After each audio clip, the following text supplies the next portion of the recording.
তোমরা সবাই খুব ভালো আছো। আজকে যে বইটি নিয়ে আলোচনা করব তার নাম মাইলো এবং সেটি নাদিম খানের লেখা। চটপট শুরু করা যাক আজকের ভিডিওটা।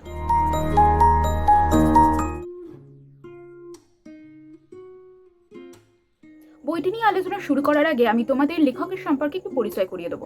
লেখকের নাম নাদিম খান। তিনি মুর্শিদাবাদে বহরম জেলায় জন্মগ্রহণ করেছিলেন। গণিত শাস্ত্র নিয়ে পড়াশোনা করেন, কিন্তু সাহিত্য ছিল বরাবরই তার প্রিয়। এই বইটির মাধ্যমেই তিনি প্রথম লেখালেখির জগতে অথবা সাহিত্য জগতে আসেন এবং এটি তার প্রথম অভিজ্ঞতা বলা যেতে পারে। এবার আমি বইটিতে ফিরবো। 15টি ছোট গল্প সংকলন নিয়ে রয়েছে এই বইটি। লেখকের জীবনের 15টি অধ্যায় বা 15টি ঘটনা ছোট ছোট সেইগুলি তুলে ধরেছেন এই গল্পে এবং ভীষণই সুন্দরভাবে। কিছু গল্প আমি তোমাদের সঙ্গে ভাগ করে নিচ্ছি যে গল্পগুলো কী বিষয় এবং কীরকম লেগেছে আমার। প্রথম গল্পটির নাম মাইলো। এখানে একটি অসাধারণ পাহাড়ের নেচারের একটা সুন্দর ডেসক্রিপশন রয়েছে, সঙ্গে রয়েছে একটি বাচ্চা মেয়ে এবং তার পোষ্যকে নিয়ে একটি সুন্দর অনুভূতির গল্প। দ্বিতীয় গল্পের নাম the house by the lake.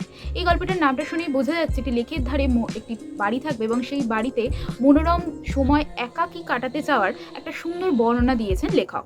আরেকটি গল্পের নাম the ghost of the place. Ghost of the place গল্পের নামটি শুনেই বোঝা যাচ্ছে বেশ ভৌতিক অনুভূতি।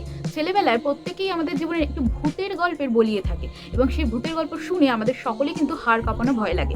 এটা বেশ মজাদার এবং সুন্দর গল্প। আরেকটি গল্পের নাম হলো দ্য রেস্টলেস রিভার। এই গল্পটি নদীকে নিয়ে। আমরা প্রত্যেক দিনই আমাদের জীবনে হয়তো বাড়ির কাছে এরকম একটি নদী বা পুকুর দেখতে পাই, কিন্তু প্রত্যেক দিনই আমরা সেখানের পাশ দিয়ে আসা যাওয়া করলেও তার আশেপাশের ঘটেও চলা নানা ধরনের ঘটনা, নানা ধরনের স্মৃতি যে জীবনের সাথে কিভাবে মিশে যায় সেটা কিন্তু বেশ সুন্দরভাবে তুলে ধরেছেন এখানে লেখক। আরেকটি গল্প রয়েছে টি শপ। টি শপ গল্পটা মানেই হলো চায়ের দোকান। চায়ের দোকানে যে কত ইন্টারেস্টিং গল্প থাকে, কত মর্মাহত দুঃখের কাহিনীও থাকে, কত দারুণ দারুণ ঘটনার, কত মর্মান্তিক ঘটনার সাক্ষী থাকে এই চায়ের দোকান। কতজনের দিনের শুরু হয় এই চায়ের দোকান থেকে, বেশ সুন্দরভাবে লিখেছেন কিন্তু লেখক। আরেকটি গল্প রয়েছে লাভ ফ্রম দ্য হিলস। এটা একটু রোমান্টিক গল্প। লেখকের জীবনের আসা হঠাৎ করে ভালোবাসা বা প্রেমের মুহূর্ত বা হঠাৎ করেই হারিয়ে যাওয়ার মুহূর্ত। বেশ সুন্দর কিন্তু এই গল্পটাও। এছাড়াও আরও বেশ কিছু গল্প রয়েছে। আরেকটি গল্পের নাম দ্য বেল অফ দ্য গানগাঁও। এই গল্পটি পেপার ওলাদের জন্য। বাংলায় যাদের আমরা পেপার ওলা বলি, আমাদের প্রত্যেকের বাড়িতেই কম বেশি নয় পেপার কিনে আনা হয়, না হয় পেপার দিয়ে যাওয়ার একজন লোক থাকে। সেও যে আমাদের জীবনে কতটা ইম্পর্টেন্ট, প্রত্যেক দিন দৈনন্দিন জীবনে কতটা সে জড়িয়ে থাকে নানা গল্পের সঙ্গে, সেটা কিন্তু বেশ সুন্দরভাবে লেখক কিন্তু তুলে ধরেছেন। এর মধ্যে একটা বেশ সুন্দর গল্প আছে। ওভারঅল বেশ 15টি গল্প এই ধরনের নানা ছোটো ছোটো ঘটনা নিয়ে, যেটা পড়তে কিন্তু দারুণ লাগবে।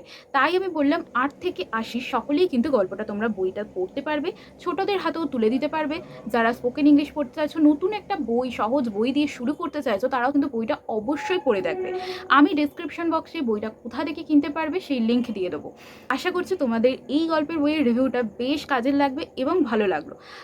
আজকের মতো এতটুকুই।